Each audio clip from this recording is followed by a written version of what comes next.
Sëñ Touba nee na celui qui se décourage vite ne sera jamais l'élu de sa génération. Sëñ Touba pour tey c'est une chance pour l'humanité. Cheikh Ahmadou Bamba, c'est une chance pour l'humanité. Cheikh Ahmed Tidiane Chérif, c'est une chance pour l'humanité. Parce qu'il a apporté un excellent, pertinent, extrêmement original projet de développement sociétal. C'est contenu dans Matlaboul Fawzeyni. Alhamdulillahi ala al-kitabi ma shafihi al-muzibi al-hitabi yaqulu Abdullahi wa Ahmadu. Massalikul Jinan, le chemin qui mène au jardin du paradis. Un nom issu de la plume de Cheikh Ahmadou Bamba, fondateur du mouridisme, guide de lumière et de résistance. Pour lui, chaque croyant devait tracer en soi ce chemin vers Dieu, fait de patience, de travail et de détachement.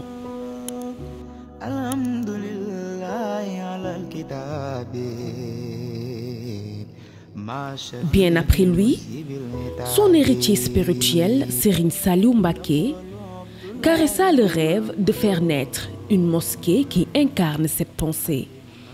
Une mosquée immense, ouverte, rayonnante. Ce rêve allait trouver un écho concret lorsque, au début des années 2000, le président Abdoulaye Wade, lui-même mouride, offrit au calife un vaste terrain en plein cœur de Dakar pour y bâtir ce sanctuaire.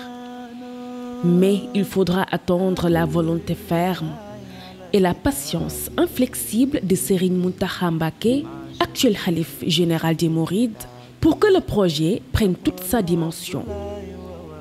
Sous sa bénédiction, les plans se dessinent, les pierres s'élèvent, les minarettes se dressent.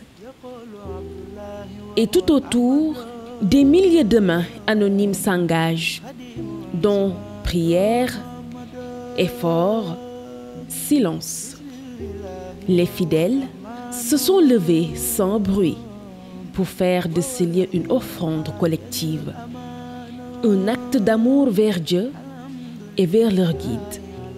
Ainsi est né Massalikul Jinan. Une mosquée de foi, une mosquée de peuple, une mosquée d'espérance. Depuis son inauguration en 2019, Massalikul Jinan a été confié à des hommes de foi, choisis pour leur piété, leur humilité et leur attachement à l'héritage de Cheikh Ahmadou Bamba. Les premiers à y conduire la prière ont ouvert le chemin dans le respect, le silence et la dévotion. Ils n'ont pas seulement dirigé des prières, ils ont posé les fondations invisibles de la relation entre ce lieu et les âmes qui y entrent. Puis, peu à peu, une voix s'est imposée dans le cœur des fidèles, par sa constance, sa douceur et sa rigueur, celle de Serigne Khadim Lo. Il n'est pas seulement l'imam de Massalikul Jinan, il est aussi la voix priante de cette mosquée, celle qui s'élève 5 fois par jour pour guider les fidèles vers Dieu.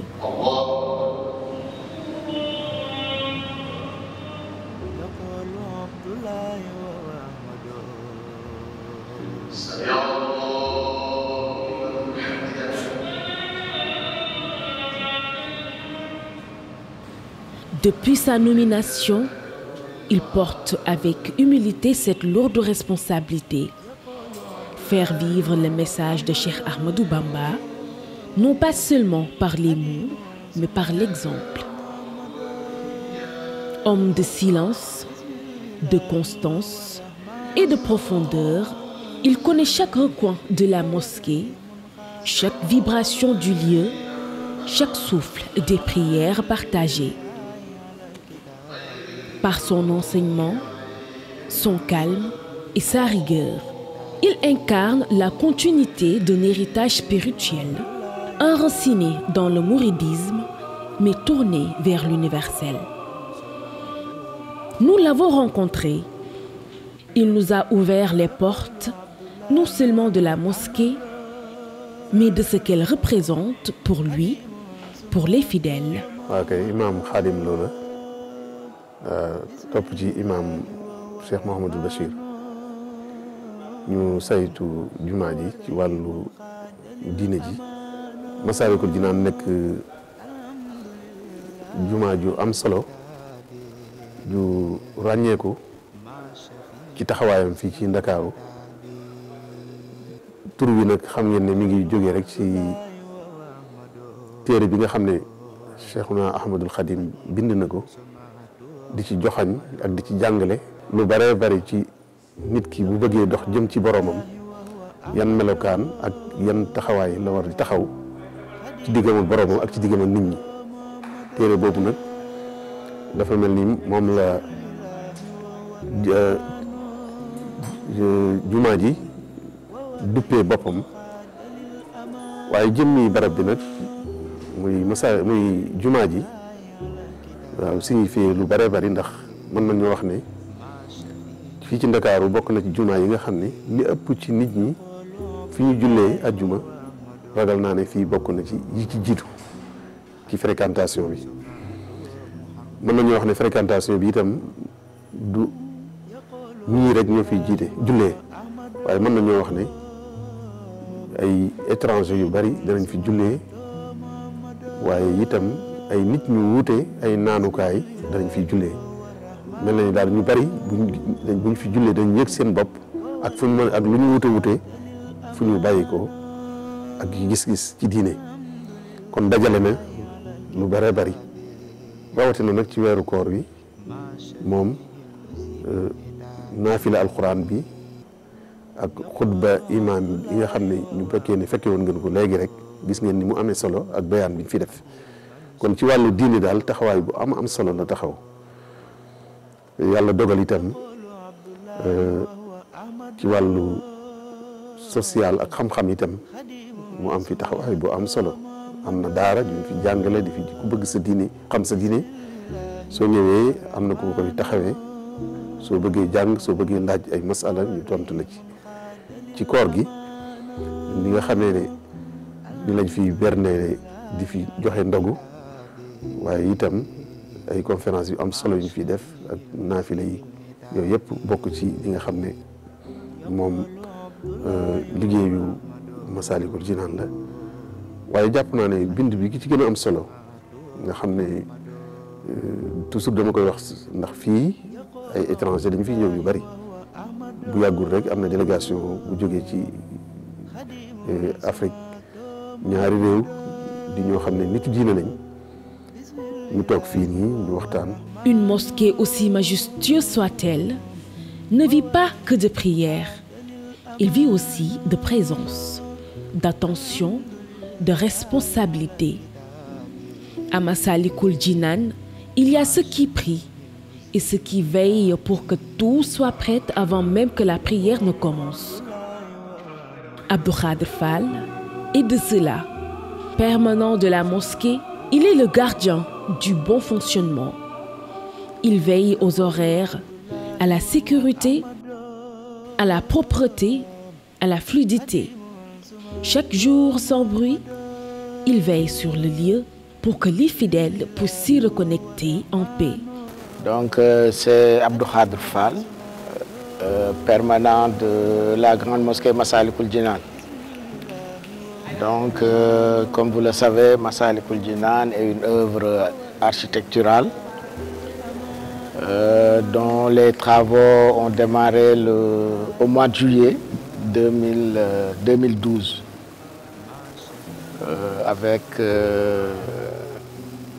mais la première pierre a été posée en 2009 avec Serigne Bara, mais l'effectivité des travaux ont démarré effectivement au mois de juillet 2012 et ont duré 7 ans. Donc l'ouverture de la mosquée a été célébré le 27 septembre 2019. Donc c'est une œuvre qui a été initiée par Serigne Saliou Mbacké. Donc l'idée est venue depuis l'avènement de Serigne Saliou. Mais c'est effectivement avec Serigne Bara que les travaux ou la pose de la première pierre a été posée avec, comme tout le monde le sait, le président Abdoulaye Wade qui avait mis le terrain à la disposition de la communauté mouride. Et donc en 2012, avec la venue de Serigne Sidi Makhtar, les travaux ont démarré. Maintenant, au préalable, il faut dire tout simplement que Djewrin Mbacké Faye, donc sous le ndigal de Serigne Bara, donc a démarré les travaux.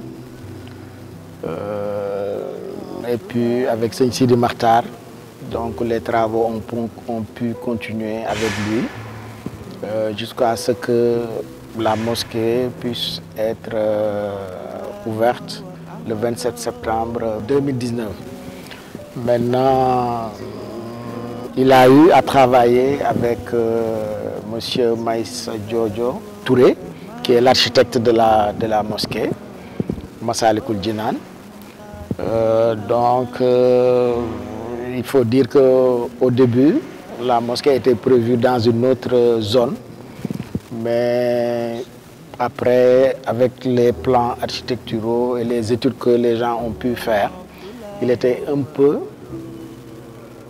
la mosquée était trop petite par rapport à vraiment ce que Djewrin Mbacké déjà voulait, mais également ce que toute la communauté voulait.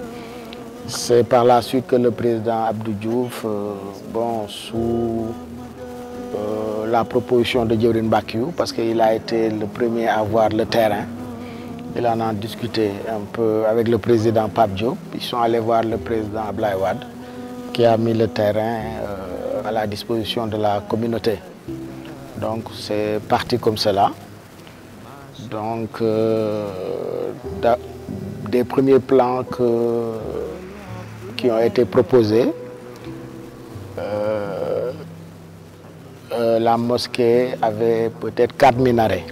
Donc c'est avec Serigne Bara qui avait demandé qu'on y rajoute un 5e minaret. Donc c'est ce qui fait que, voilà, comme vous pouvez le constater, donc Massalik a 5 minarets.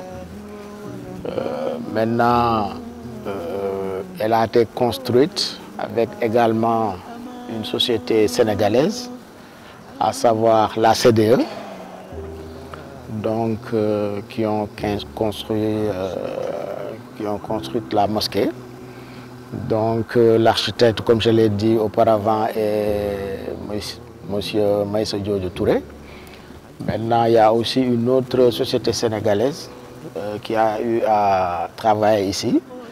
C'est la société GCE, parce que comme vous le savez, Massalik était dans une zone où au préalable, il y avait beaucoup d'eau, parce que quand on était jeune, beaucoup de jeunes des environs venaient même apprendre à nager dans la zone, parce que tout simplement, on peut dire qu'il y avait une lagune qui était au niveau de Massalikul Jinan.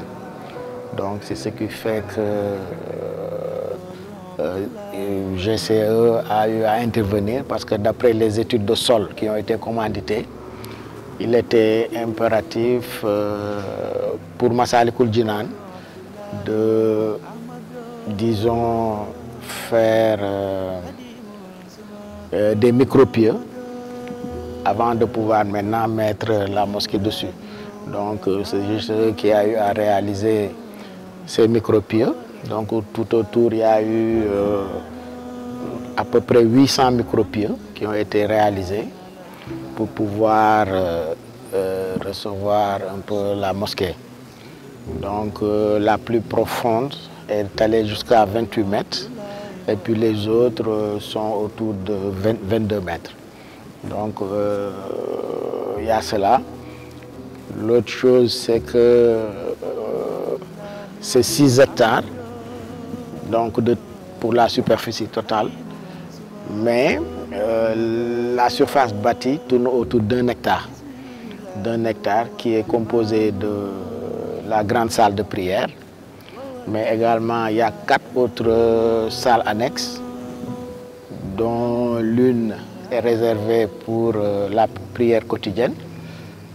Et puis il y a une autre salle qui est réservée à l'apprentissage du Coran. Et puis il y a d'autres salles qui sont réservées aux femmes, donc pour la prière du vendredi. Comme je disais tantôt aussi, nous avons 5 minarets, dont 4 minarets de 45 mètres et un minaret, le 5e minaret est de 82 mètres. Donc qui a un ascenseur qui permet peut-être aux gens de pouvoir monter ou pratiquer plutôt le grand minaret. يخود بساه والباتي من أتى لله في كل زمان خدمته عن الغيوب سبا والاتخامة وسوءا وخبا ليبان كون المصطفى رئيسا لكل من خطف للأروس والدماء فكل لرخبا من تأخل من هبا محمد مثال لم يأتي في أمدا. foofu nag laa jàpp ne bind bi ci gën a am solo ñu war ko fiy jël ñun africains yi war na noo ma sukkandiku suñu bopp pour tabax suñu réew tabax Afrique parce que jumaa ju mel nii bu njëkk dañ naan rek réew sàngam moo ko fi def nga xam ne ab état moo nu koy defal bu jógee du doon état bu dëkk ci réew mi sax bu jógee feneen waaye bii nag waa Sénégal ñoo ko tabaxal seen bopp taalibe Sëñ Tuubaa yi ñoo ko tabax kenn ku nekk ci wet gi nga mëne ki am xam-xamam andi ki am dooleem andi ki am alalam andi ki am alalam itam du ne ñaar fukki dërëm yi tuuti na waaye bu yore ñaar fukki dërëm sax da koy joxe waaye ki nga xam ne yor na million itam day joxe noonu lañ ko liggéeyee ci diggante bu gàtt ba tey jii mu mel nii suñu mbokki Afrique yëpp di fi ñëw di jokkoo ak ñun di fi teew weccante ak ñoom xalaat waaye itam suñu mbokk yi dëkk ci pays arabe yi itam di fi ñëw kon ma jàpp ne daal bind bi ci gën a am solo daal mooy sëriñ bi jàngal nañu naka la ñuy sukkandikoo suñu bopp ba suñu taxawaayu diine ak suñu taxawaayu réew léegi kon ñuy tàllal suñu loxo fu ñu toll ñeneen ñi waaye war nañoo mën a sukkandiku suñu bopp ba tabax suñu dëkk tabax suñu diine lépp lu ñu war a def ndax mel na ni bi ñu ubbee jumaa jeg léegi ay weer moo ko manqué juróom-benni at waaye ci diggante boobu soo doon laaj ñaata jumaa lañ fi tabaxaat bari na lool ci biir yoonu murit boo demee Daaru Salaam boo demee feneen ak feneen waaye boo doon laaj itam université ba ca Touba ginnaaw bi ñu noppee fii te ay milliards yu dul jeex lañ fa def ay bâtiment yu dul jeex te ma nga tàmbali di fonctionner kon loolu yëpp ay méthode la boo xam ne daal mu ci gën a am solo pour jàngale du jàngale diine rek du taxawaayu diine rek au-delà de xëy na symbole bi mu doon ci wàllu julli wàllu jaamu yàlla waaye am na beneen signification te mooy lu mu bëgg a def daal waruñoo xaar ku ñu ko defal waaye war nañoo mën a am taxawaayu suñu bopp boo xam ne ci xam-xam ak ci lépp la ñuy sukkandiku pour mën ko defal suñu bopp. Il y a aussi une société marocaine qui a eu à intervenir surtout dans la décoration. Donc, mais là aussi, c'est l'occasion de remercier Djibril Mbacké Faye qui l'avait vraiment exigé à la société de prendre des Sénégalais, des jeunes Sénégalais, de pouvoir les former et de pouvoir voilà, aller avec eux pour faire cette décoration. Donc au total, on avait 120 Marocains qui ont été... Bon, quand on était vraiment au pic de la décoration, Et on avait à peu près 380 jeunes Sénégalais. Parce que chaque Marocain, on lui avait donné 2 jeunes qui l'aidaient un peu dans la décoration. D'ailleurs, c'est ce qui a permis, après, ces jeunes ont pu maîtriser un peu la décoration et ont pu intervenir au niveau des différentes mosquées qui ont pu être construites au Sénégal. Telles que même la décoration qui a eu à être faite au niveau de la grande mosquée de Touba, mais également Darussalam, toutes les autres grandes mosquées quand même qui ont pu être édifiées au niveau du Sénégal. Ces jeunes donc, ont pu maîtriser le travail et ont contribué à l'édification de ces mosquées, surtout au niveau de la décoration. Il y a également une société suisse qui a eu à intervenir parce que c'était d'ailleurs une nouveauté au niveau du Sénégal. Parce que pour la réalisation des 5 minarets, on a eu à utiliser le coffrage glissant qui nous a permis en un temps record de pouvoir mettre en place ces minarets. Parce que cette technique nous permettait, dès qu'on démarrait le coffrage glissant, de nous permettre peut-être en une semaine de pouvoir réaliser l'un des minarets de 45 mètres. Parce que cela nous permettait, je pense, tous les jours de pouvoir faire à peu près 4 à 5 mètres par jour. Donc ça a été une révolution dans la construction des mosquées au Sénégal. Je pense d'ailleurs c'est ce qui nous a permis aussi de pouvoir, comme on l'a dit, pouvoir réaliser toute cette infrastructure en 7 ans. Parce que comme je l'avais dit tantôt, on avait démarré les travaux en 2012 et l'ouverture a été célébrée le 27 septembre 2019. Donc l'autre information est que la mosquée a été financée par la communauté mouride. Donc à travers les différents khalifes qui se sont succédés, disons de Serigne Bara, donc qui avait démarré, mais également Serigne Sidi Makhtar qui a eu vraiment à faire vraiment durant sa magistère financer la plus grande partie de la mosquée. Et puis voilà, il y a eu Serigne Mountakha, donc c'est lui qui a eu à finaliser les travaux de la mosquée. Donc il n'y a pas eu de financement extérieur ni de financement d'ONG. Donc c'est les talibés qui se sont mobilisés. D'aucuns ont donné 100 francs et d'autres ont eu à donner peut-être 1 milliard ou plus pour que cet édifice qui a été fait en l'honneur du bon Dieu le Tout-Puissant donc a pu être réalisé. Voilà, donc c'était une façon, comme l'a dit l'imam, je pense que c'est une façon, c'est un signal que la communauté mouride peut-être a donné, non seulement au peuple sénégalais, mais à toute l'Afrique, pour dire que si nous sommes mobilisés, si nous sommes ensemble, nous avons vraiment la possibilité de pouvoir faire de grandes choses, et vraiment sur le plan économique, au lieu d'aller demander ailleurs. Je pense que si nous nous mobilisons et puis qu'on se donne la main, que chacun s'y mette, on est capable de réaliser de très grandes choses. Massalikul Jinan, un nom murmuré par des prières, un lieu inscrit dans les cœurs. Ici, la foi ne se montre pas, elle se vit. Chaque regard, chaque silence, chaque geste raconte un lien intime avec Dieu. Ce que vous venez de voir n'est qu'un fragment, une première halte, car le voyage continue. Dans la deuxième partie, nous irons plus loin, à la rencontre des fidèles, des artisans du quotidien de ceux qui font vivre la mosquée au-delà des prières, dans l'entretien, l'accueil, la transmission. Pour ne rien manquer de cette suite, abonnez-vous à notre chaîne et activez la cloche de notification.